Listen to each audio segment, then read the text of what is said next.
Hello and welcome to the Comedy Slab podcast. I'm Shane O'Connor.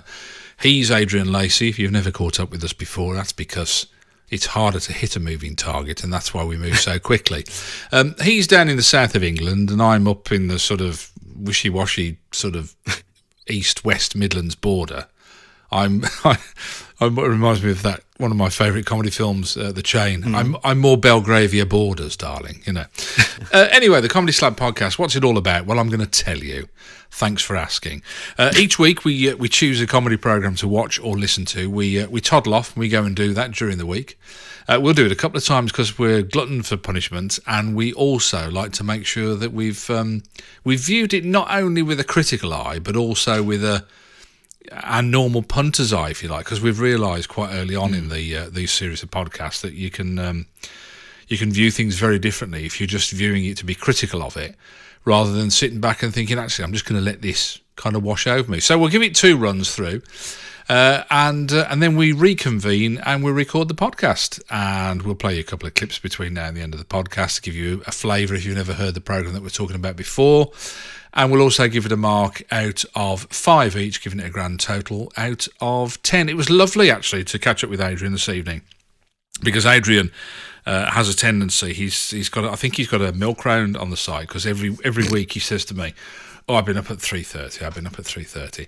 And I got up at 4:30 this morning, so I couldn't wait to tell him. So I kind of turned the tables on, didn't I? Which is quite nice to start things off. Yeah. Although I was wrong-footed. I thought you were doing a bad impersonation of me, grumpy version of me, who had been up since 4:30 this morning. Isn't a grumpy version of you just you? Yeah, well, I was going to say, yes, otherwise known as me, normal me. Only me. But you were up with what, childcare with your young son or daughter, or something entirely different? No, just a wave of nausea and dread that I kind of... That's normal you, isn't it? Yeah. I'm knocking my house down in about 10 days' time, and going to live in a caravan. So this is a regular occurrence now. You wake up about 4 o'clock in the morning screaming, "What have I done?" Yes, kind of thing. It is a very counterintuitive thing to do, you see. So I'm sure I'll bore you with this as the weeks go on, and the toilet doesn't work in the caravan, or various other trials and tribulations. But yeah, enough of my problems and boring. No. Well, just before we move on from that, what do you think the acoustic, most importantly for an audio podcast, would be like from a caravan? Well, that's if I can do it. I don't know I can do it from the caravan, because there are, for regular listeners, you'll know that I've got a couple of kids, both under 3 years old, and they will be, when I'm recording this, they will be the other side of like a kind of paper thin wall. So I'm not really quite sure that I'm going to be able to do it when they're in bed. So I might be. A better question should be, what's the acoustics like in the car where you're recording your podcast? Because, I mean, failing to be able to go out, I was thinking at one stage, I thought, well, I could just go to my local McDonald's and go and record it there, couldn't I? You know, a bit of atmos would be quite nice. If it wasn't for COVID, yeah. Yeah, but you're not allowed to go anywhere, are you now? So I can't even do that. So, yeah, what's the acoustics like in the car should be the question to ask, and pretty good is the answer. Anyway, before we get on to the matter at hand, the business for this evening, which I'll just tell people, give people a heads up, we're actually slabbing this week a series 6-parter called Mandy, written and starring, I think, essentially conceived by the comedian Diane Morgan. So we'll be returning to that in a few moments. But first, comedy news, old boy. Yes. The 100th anniversary of Tommy Cooper's birth. You do a far better Tommy Cooper, so I will hand over to you on that one. And thank you very much. Bow and scrape before you. Indeed. You'll be more au fait with this. Writer and actor John Hewer impersonates the comedy legend. That ring any bells for you? I know you've previously told us, I'm sure, on earlier slabs about... it's one of Robson and Jerome, and forgive me, I can never remember which one played Tommy Jerome Cooper. Flynn it was, yeah. Right. Who, interesting enough, actually, he was playing him in there was a one man. I think isn't this the thing, the one man play that features Tommy Cooper? I'm not sure if this is the same thing, but I saw and interviewed him. But curiously enough, I looked him up the other day to see what he was doing these days, and he now runs a retreat in Wales. So I didn't even know they were at war. So, you know, But I hadn't even seen the advance. yeah, In advance. Nobody ever does, do they? That's the Beatles. They never saw the advance. That's the genius of it. That's the genius of it. But I hope he's exhibiting the Dunkirk spirit or Colwyn Bay spirit, whatever it is. yeah. But yeah, it was a lovely one-man show, and I mean, there've been lots of biopics of Cooper, haven't they? I'm trying to think what there was a lovely BBC one, wasn't there? That did. Do you remember that one? Not often you get the word "lovely" into a sentence with the BBC letters in as well. I think it was ITV actually. Now I've just said, Illustrating my point beautifully. yeah. I'm trying to think of that one. Well, BBC4 were the biopic kings at one point, weren't they? With Hattie Jakes and so on and so forth. Yeah. Kenneth Williams, Fantabulosa. I read, forgive me, any listeners who may have heard me reference this before, but I haven't mentioned it certainly for scores of slabs, so it must be due another revisit. I read the autobiography of his lover because his wife, called Dove, wouldn't go out with him on tour. That's right. And of course, being a travelling showman, a lot of the time he was on tour, which men of a certain mindset consider creates a vacancy. And she was, I think, a PA for the ITV shows, production assistant or in production, part of the production team at some part. And she wrote, after his death, she wrote her autobiography, which I've got somewhere, gathering dust, but I have read it. And she was there on the tragic night when he died, when he was doing a show live on ITV. I think the adaptation of that book that you're talking about is the one that I saw. Ah. And I think it's an ITV one, and it's really going to bug me now. I can't think for the life of me what. It was called Not Like That, Like This. I've got it in my collection here. All right, I was going to say what it wouldn't be called is Just Like That. No. But how weird you should say that she was there on the night that he died, because in a way, so was I. Well, you're going to have to explain that. You can't leave that hanging there. And you're so young. We're talking about something in the, mid-70s? No, it was 80s, wasn't it? Didn't he die in the 80s? Was it? It must be very early 80s or 1980s. The story was... Anyway, we'll look it up. Now, I probably was only about 18 or 19 at the time, I think. So, that's just some clown texting me. So... That was worthy of Tommy Cooper. That was worthy of Tommy Cooper, wasn't it, that one? To be honest with you. That was my plumber saying what time he's coming tomorrow. Okay. No, it's interesting. My brother was living in London. He was living in North London at the time. And I'd got a driving licence, but I don't think I had a car. And I went down to see him, and I went on the coach out of Victoria. Yeah. And I remember going back. It was a Sunday evening, and I'd been down for the weekend. And we were going back on the coach, and it went past Her Majesty's Theatre. Now, I don't know if you remember at the time, but when they used to do OBs, outside broadcast for TV, they used to have, all the regions had a mobile, didn't they? They had their own mobile. And the London Weekend Television was a black converted coach. Okay. And as we went past Her Majesty's Theatre, I thought, there's the London Weekend Television mobile, because it was black with the big LWT logo on the side of it, which was like a kind of multicolours, red, white and blue, wasn't it, lettering. Yeah, so I'm sorry, whereabouts is this theatre? Her Majesty's. Yeah. It's West End? Yeah, it's in the West End, isn't it? Yeah. Okay, yeah. So the coach was like kind of trogging out of London, and went past, and I thought, that's Her Majesty's Theatre. That's the London Weekend mobile. They're obviously televising it now. And by the time I got home, of course, the big news was, this is before social media and all the rest of it, that Tommy Cooper had died. Wow. So you might have been passing, certainly you would have been passing in the last hours. It was around the same time, I think, when I checked it, yeah. But, it's a sad loss, wasn't it, really? But, I do wonder, there's a lot of... Didn't Sid James die on stage as well? A lot of comedic actors, you kind of think they take their last breath on the boards, don't they? Yeah. Well, Eric Morecambe, didn't die on stage, but he was taken ill and had to... I remember... Yeah, it is that way round. He was... it was odd because he was not performing with Ernie Wise, and Ernie kind of seemed to give himself a hard time subsequently. And I think I've read something either Ernie's autobiography or something in an interview of Ernie saying, I don't think it would have happened if I'd been there, which is, you can't ever prove that, but it's really tragic that he feels in a way his absence didn't prevent it. Sad, isn't it? Yeah. But I mean, they had a lovely relationship, though, didn't they, Morecambe and Wise? It's like you were saying about Tommy Cooper's assistant. I think when you've got to get out there and do it on your own, you're not part of a double act. That is twice the trauma, isn't it? Really, to go out on stage, and is it going to be okay? And because he was plagued with self-doubt, as most entertainers are, and it's I don't know. Somebody tweeted today, and I thought, I don't know whether this is true, but somebody said it's sad, really, isn't it? We're celebrating 100 years of Tommy Cooper.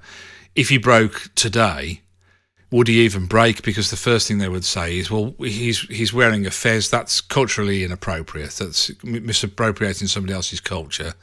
And it'd be cancelled within the first 10 minutes. And you kind of think, would he have shone through in the same way?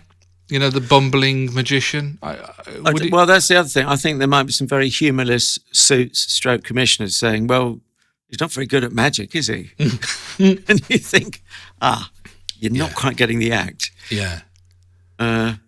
Yeah. Well, there's loads of people you could say like that. Kenny Everett, the chances of him breaking through, working his way, as it were, up through local radio, forget it. Too anarchic. Yeah. Too non-conformist. Yeah. There was a lovely story that Tom O'Connor told. I don't know if I've told you this before. Forgive me if I have. But he said that he went to... he was on a cruise. He was working the cruise ships. And he went on this cruise ship. And they docked in somewhere in North Africa, Morocco, somewhere like wherever it was. He said, and he went to this souk, he said, and there was a guy there selling fezzes. And he said he walked and he just looked at this guy and he saw Tom O'Connor, he said, and the guy put his fez on his head and he went, just like that. And Tom O'Connor said, this is just incredible. He said that, that Tommy Cooper's catchphrase could travel all this distance. And this guy, and he said, I couldn't resist it. He said, I went up to the guy and he said, do you know Tommy Cooper then? And he went, what? He said, well, you know Tommy Cooper? He said, no, he said, it's just that everyone who's English, he said, they come up to my stall, put a fez on and go, just like that. And that's where he got it from. He hasn't quite got the context, unfortunately. Probably these days, you'd have a smartphone and instantly look at it on YouTube. Right, that's the guy. Exactly, that's the thing. We're so much more connected, aren't we, really, I guess? But there you go. Anyway, I'm sure Can I tell a joke? Oh, well, I was going to say, before we move on to Diane Morgan, you must, of course, give us a gag or two, either purporting to be Tommy Cooper material or the real deal. Yeah, I'm not really quite sure whether these are. They do claim to be. Like he said, a man goes to the doctor's with a strawberry on his head, and the doctor said, "Let me give you some cream for that." I don't know whether that. I don't care if that does sound like one of his, doesn't it? A man walked into the doctor's and he said, I've hurt my arm in several places. And the doctor said, well, don't go there anymore. They are wonderful. And he's a one-off, isn't he? No one else could get away with those. No. They're both awful gags and brilliant gags at the same time. It's just amazing. Anyway, let's move on to our chosen review comedy this week, which is Mandy. A bit of an unusual one, bit of a change for you as well, because I've foisted a couple of 40-minuters on you, and I know you haven't let me be forgiven for that. Nor should you be. But these are 15-minuters, aren't they? The 15-minute... I even elected. You gave me a choice of one or two, and I went for two, because I think 15 minutes, come on, can always run to a second edition that long. How did you feel going into this one? Well, I would have to say I don't start out as a particular Diane Morgan fan, but that's not to be read as an insult or that it's a completely closed mind or anything. And I hadn't seen, I think I've seen, it's Kunk over Britain, isn't it? You have to be careful how you say that. Yeah. A previous BBC series. Not over enamoured of that. I met her briefly. I can refer to it a bit later on, but that might be building it up too much. It was very briefly and unsensational, shall we say, which is probably for the best on both sides. Shall we have a clip? Shall we have a quick listen across and see what we just in case people are not. And there is a possibility people haven't caught up with this, because I do think it kind of flew under the radar a bit. I remember seeing the first episode when it first came out, which was quite a few months ago now. But anyway, August of last year, August 2020. Oh, was that only? Okay, I thought it might have been even longer than that. Just shows you. So the first clip there, Mandy, the title character, gets a job at a banana factory as an arachnid control operative, which ACO, which I just love. Which, you know, it's not comedy gold, is it? But it still made me titter. But when that all goes wrong, and it does spectacularly, she fails to control the spiders, and we see her literally crying on the shoulder of her friend and local nail bar technician, Lola. It weren't my fault though. They're really fast, some of these spiders. What is the latest date to? 17.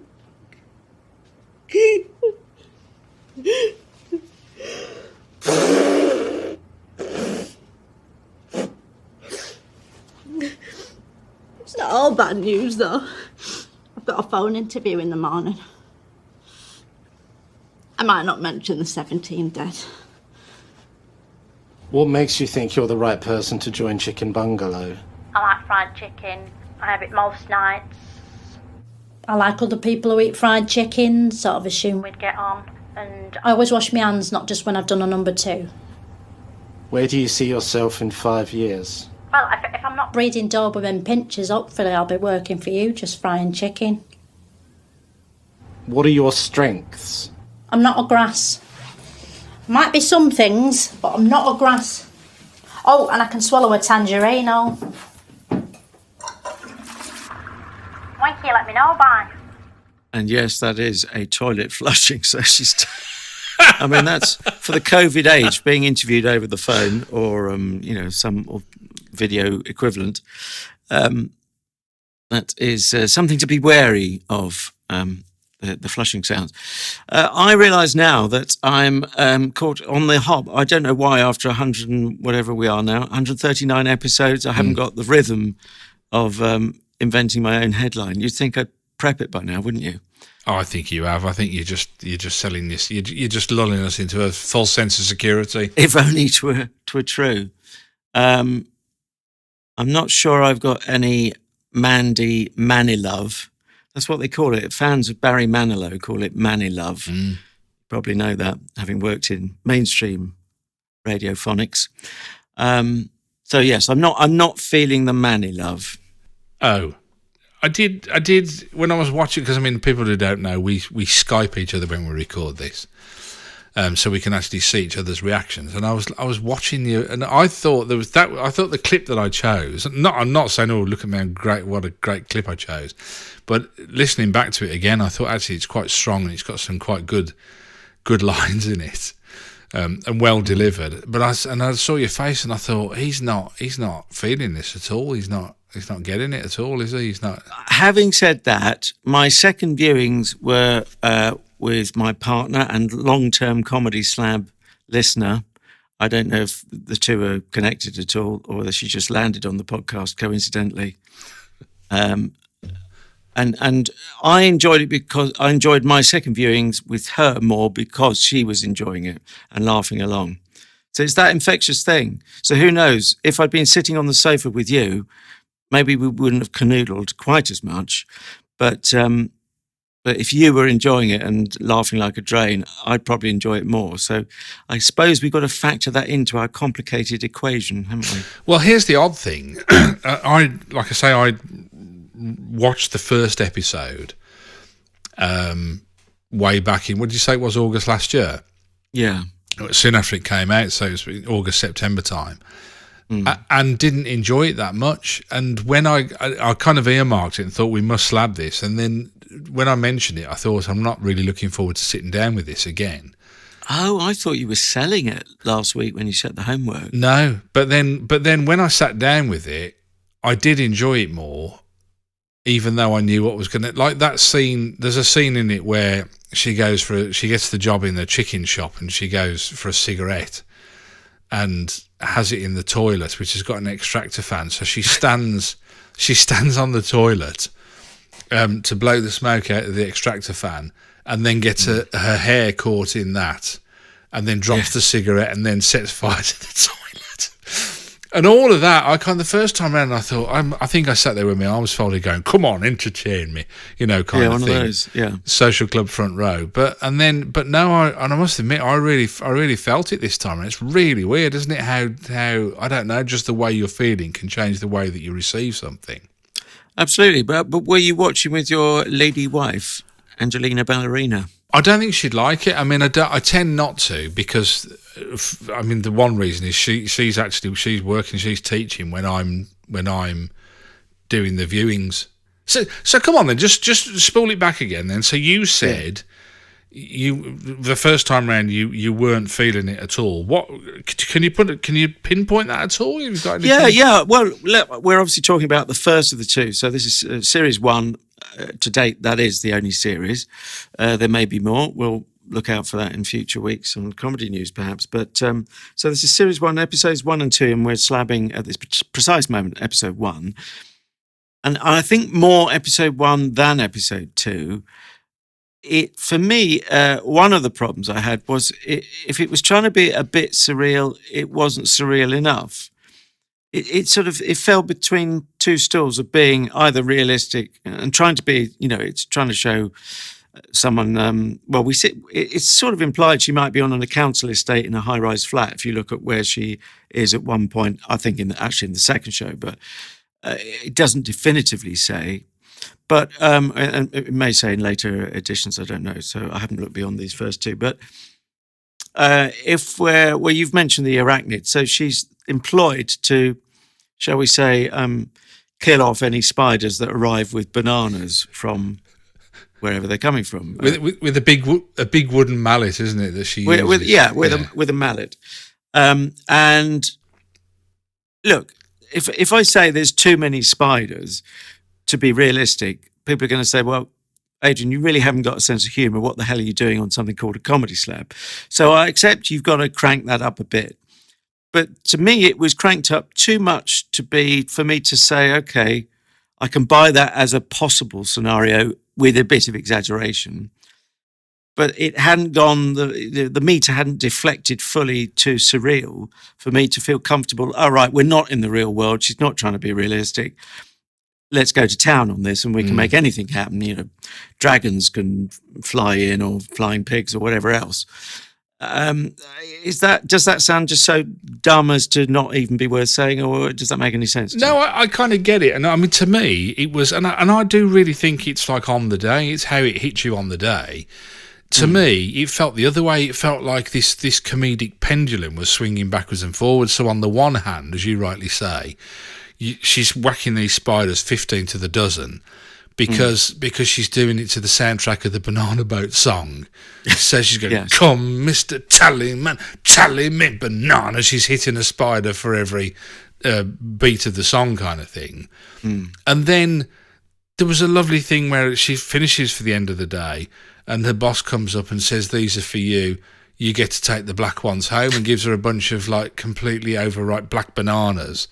Yeah, and so it's like kind of like I say, this comedic pendulum where it's like goes from the surreal back to the real, to the surreal back to the real. I tell you what, it had for me. I don't know whether you picked up on this at all.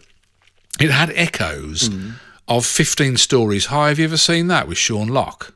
I have seen it, and we should slab it. I've got the DVD if anyone remembers that ancient form. Yeah, and we like Sean Locke as a general premise. But do you know what? It's kind of what I would call like lo-fi comedy. Do you know what I mean? It's like kind of, it's all very kind of gritty and in your face. That is precisely the problem, though. It's the feeling that it's gritty. But you were obviously you were hanging on to this pendulum that was swinging backwards and forwards, were you? And comfortable to go with it where it took you once you'd relaxed into it. Yeah, I kind of thought. I mean, I took the silly bits for what they were, and then, like I say, I thought there were some just great lines in there. I mean, again, I must admit, I think there were echoes of The Office when he was saying about what are your strengths, and she's, not a grass reminded me of, do you remember Big Keith's interview where he's having his appraisal? And they said, I loved Big Keith. What does he say? He said, under your strengths, you put accounts. He said, that's your job. He said, that's not a strength. He said, and under your weaknesses, you put eczema. So, and in the same way, you know, what are your strengths? I'm not a grass. I might be many other things, but I'm not a grass. But it's coming under the same category. And how much is it that my arms were crossed, certainly the first time through? And so I'm looking for reasons why, it's almost blaming her for my arms being crossed. But if I've brought that sort of semi-hostility to it at the beginning, then it's for me to, as it were, take responsibility for that. But, you know, there was this instructional video when she was starting at the banana processing plant or whatever, it's packing plant. And it was just overplayed, like, I am presenting this video and I am an amateur. Yeah. And I just thought for me, that broke the fourth wall of the grittiness. And for me, it's just, I know I'm making the same point again, but that was one sort of concrete example of where this doesn't work. I can't accept this. I'm asked to have one foot in the world where I believe in her, and then you're asking me to believe in this overly hammy corporate video, which they could have just dialed it down and we would have still known we were in the realms of amateurish production values in a corporate health and safety video. Not even corporate, not that big. And where do you lay responsibility for that? Not that Diane Morgan's going to get away with it, whichever way you turn now. Because as I say, she's... Well, no, I may have to meet her again. So, and I do try to be positive. Where does it fall for you? I mean, is it a writing issue, do you think? that? Well, that's a direction thing, isn't it? Because you could have the words on the page which could have been played either confidently in a smooth sort of classic, appropriately or not, professional way, or it was delivery of the actor. As director, she's most likely to have certainly at least helped cast that particular actor. I think we've said this before as well. I do wonder, you know, when you've got something and it's entirely conceived and written and directed by one person, is that you don't have, you know, sometimes you have something written by somebody and they'll have a script editor and you have a separate director. You then have fresh eyes to look at things, don't you? To look at things like that and to go, oh, why don't we get like a C-list celebrity? Why don't we get, you know, Barry from EastEnders to do, you know what I mean? Or that kind of thing. That's where that comes from, isn't it? Don't you think that collaborative? You've got people to be collaborative with. Yes, but crucially, if you have those other people, they might as well be not there if they are cowering with you as their boss. I'm thinking of Russell Brand. You know, when your producer on a radio show is your employee because you're the star and you've brought them in. Yeah. Who's going to turn around to the star and say, actually, that's not very strong. Sorry, mate. Should we have another clip? Because we did look at 2 episodes, as you rightly said. So I chose, obviously, that first clip from the first episode where she was the arachnid control operative. The second episode is all about her nemesis, her arch enemy, who used to be friend. In fact, I think the episode's called Bloody Susan Blower, isn't it? I think is that Susan Bloody Blower? Yes. Susan Bloody Blower. That's it. Yeah. Susan Blower, wonderfully played by Maxine Peake. But we catch up with the action where Mandy is telling her friend Lola. You remember Lola from the nail bar. That she's having doubts about her mental well-being because Susan Blower is kind of messing with her mind and playing tricks on her when. They're at Lola's house, I should say, when who should pop out of the serving hatch in the wall behind them? I do. What are you doing here? Said I'd show Lola my ceramic frogs. Is that a euphemism? Hey? No! What have you done to your hair? No. Just thought I'd try something different. This is exactly like Face Off, except we haven't swapped faces. Hang on, what nail colour is that? This is Minty Pig. Minty Pig! She picked it out on the collar wheel. What could I do? Should have seen this coming. Fool me once, shame on you. Fool me twice. That's No. No. Don't get upset over a bit of friendly competition. Talking of which, I'm thinking of entering that line dancing endurance contest after all. Right, we're out to bog roll if you want. Pick some up on way home. I've got to go now because I'm bidding on a new frog on eBay. And there's 35 other bidders. Bye, Lola. See you later, dickhead. Mandy, I'm so... You're dead to me! Poor Lola. Honourable mention to, is it Michelle Greenidge playing Lola? She's great, wasn't she? Yeah, good, very good value. And in a role that, well, it's obviously in one sense, it's not the main star, but getting such value out of it. Every last morsel of comedy capital, I think. Just scrolling down to see what else Michelle has done. I'm sure she's got a lot to look forward to. She was in Afterlife as well, wasn't she, with Ricky Gervais? Oh, yes. Now, you're more across that than me. She played Valerie in, by the look of things, more than one episode, several episodes, 11 episodes of Afterlife. That's not bad going. No, I think she's a minor recurring character. I can't actually remember for the life of me what it is that she does. I have this kind of really weird relationship with Afterlife because I think it is brilliant. But you've got to be strong enough mentally to watch it because it is quite heart-wrenching at the same time, isn't it? So... well, you failed the tears test, didn't you? Oh, I can't. We slabbed it. Yeah, it's a tough one, isn't it, really, that one? But... do you feel this second episode, based around line dancing, didn't have the same problem that we were referring to in just moments ago in episode 1? This pendulum swing between surreal and more realistic. I didn't kind of get that comedic pendulum because there wasn't the surreality that there was in the first episode. Did you think it kind of normalised in a way? Yes. I mean, there is a plot twist which I think would try and avoid, although I can't speak for you really, can I? But before I forget, I should have mentioned it's a BBC Studios production, by the way. We've said it's on iPlayer as we speak. So yeah, it's a bit of I wouldn't call it surreal, but it's pulling on the coincidence lever a bit. But hey, you've got to cut stories some slack because the point is we wouldn't watch stories where nothing remotely out of the ordinary happened, would we? No. That would be too like real life and too dull for words. I was just thinking, I'm not snobby about it. I remember Darcus Howe, who's no longer with us, but he was sort of cultural critic, if indeed that's for anyone a proper title. But he was quite snotty about it. And I remember thinking, okay, I don't imagine myself doing it ever unless someone bets me or something like that, or for a charity. But that doesn't mean I look down my nose at it. A, it's social. B, it involves music. And C, if I had to do dancing, the one type I could imagine myself not getting too wrong with my two left feet is line dancing, has to be said. I must admit, I don't think I could do it. I think I'm with you on that one. I'm not looking at it from a snooty perspective at all. But the word I used, actually, I was just looking at my notes, and the word I used was soulless. It feels really soulless, doesn't it? I mean, that's the way they portrayed it as well. But, yeah, there's no enjoyment evident on anyone's faces who's doing it in this show. No, it's by the numbers, isn't it? And I mean, that's the whole point, isn't it? Really, is that it is a competition, an endurance competition of line dancing. So, doubly soulless, I guess, really, in terms of what they're doing and what they're trying to achieve.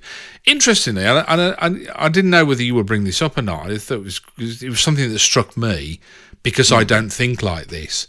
But wouldn't critics say that it was racist to suggest that a black woman would have a voodoo head? It's not racist. It might be a bit. It's treading on stereotypes, but you. This is my view. I mean, I don't have the definitive answer, but my answer to that would be, I didn't even think like that, and it didn't offend people who might be very literalists. Yes, well, you can always find someone to be offended, can't you? Just go on Twitter. Yeah. And if they're not offended, you tell them to be offended, and they'll get back and say, "Oh, I'm glad you pointed that out. I'd missed that."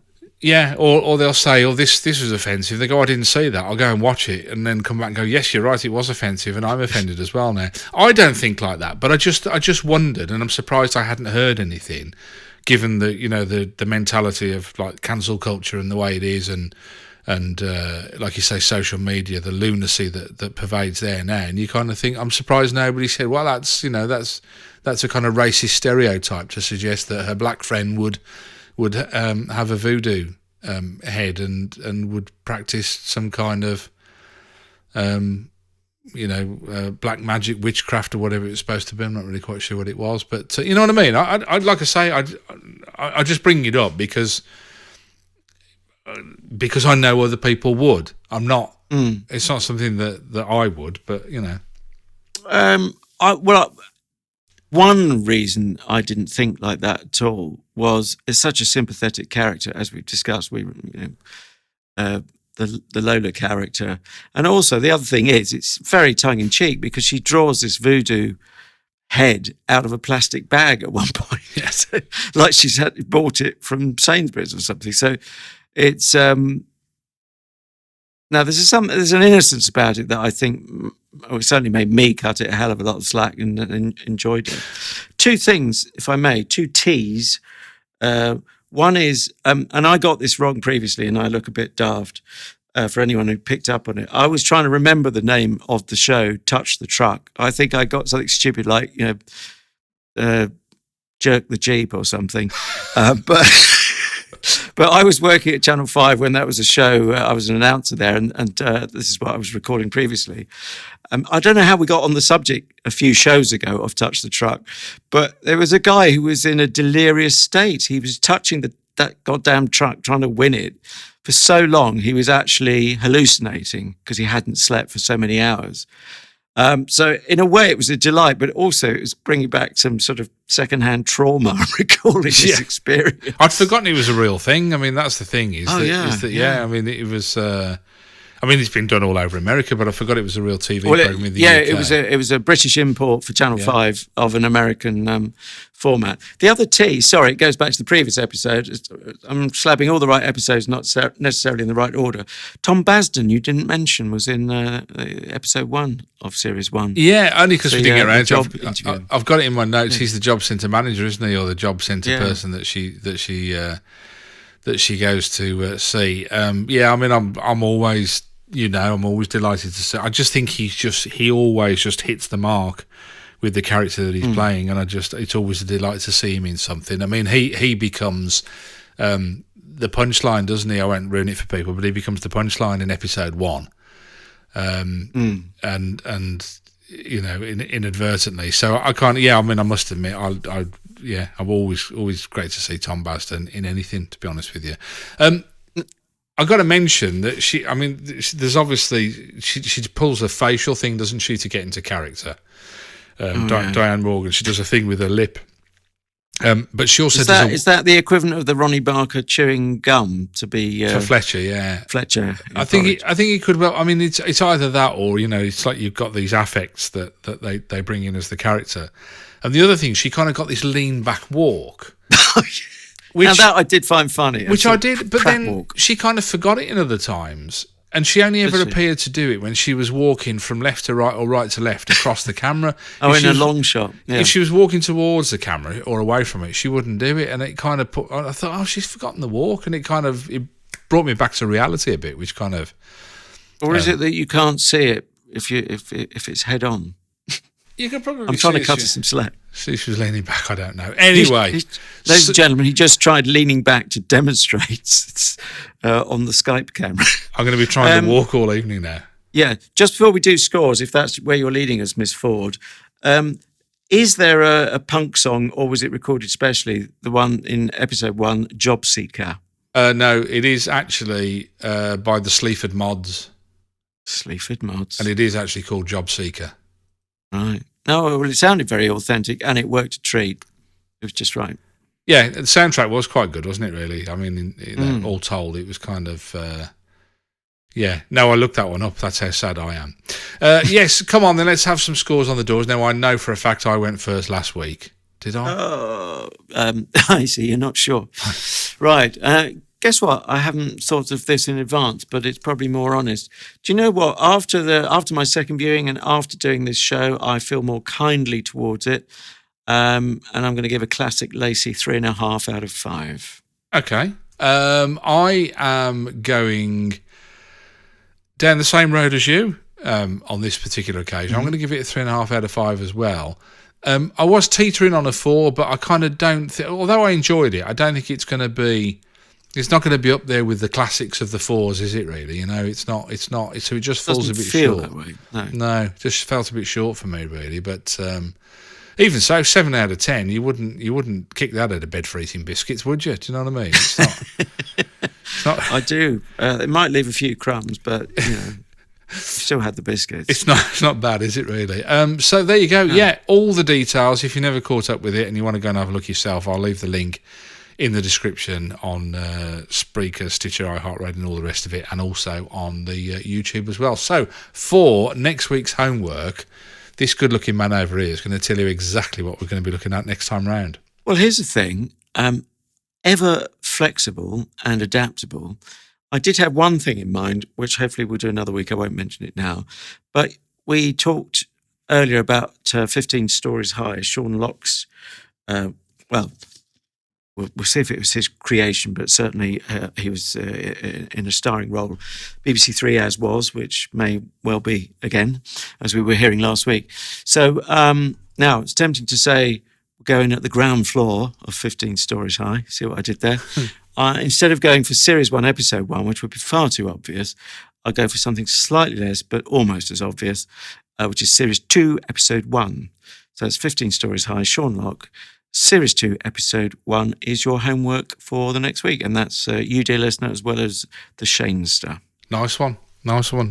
Because for no other reason than I have seen it before. I'm not going to fib about it. But it'll be interesting. It's another one interesting to go back in the same way with Mandy. Interesting to go back and have a watch of it, and see whether it lives up to your memory. That'd be quite an interesting one. All right.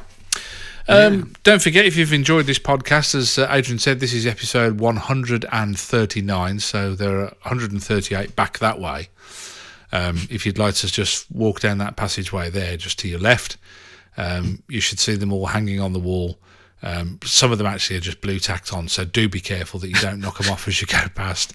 But some of them need a bit of dusting, so if you've got a spare hour or two. But feel free to have a peruse while you're at it and have a look at our back catalogue. Don't forget you can get us on YouTube. In fact, we had a note the other day saying on our YouTube channel saying this is great for driving around too, from somebody who left a comment, and we were just a bit worried about you. That you're driving around watching YouTube. Please just be careful. That's one cab I'm not going to get in. Yeah. No, maybe a private vehicle. We would love you to follow us on the twits. On Twitter, we are at Comedy Slab, but there is a certain symmetry and poetry to that, I think you'll agree. And likewise, at Comedy Slab, our Facebook page. If you could like that and follow us on Twitter, that would be fabbo.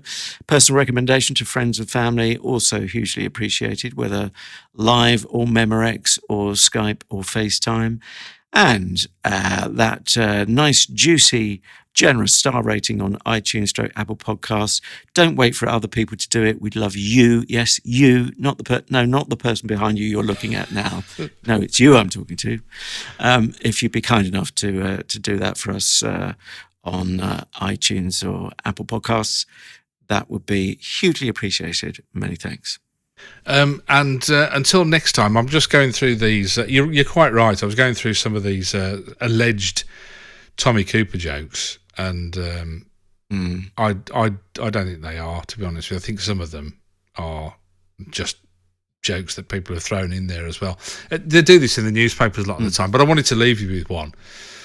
So I'll leave you with, I went into the butcher's the other day, and I bet him 50 quid that he couldn't reach the meat off the top shelf, and he said, no, the steaks are too high. I'm not sure that's one of his. Gorgeous. And now, obviously, I'm feeling the manny love a bit more for Mandy. Will you kiss me and stop me from shaking? You can get arrested for that as well.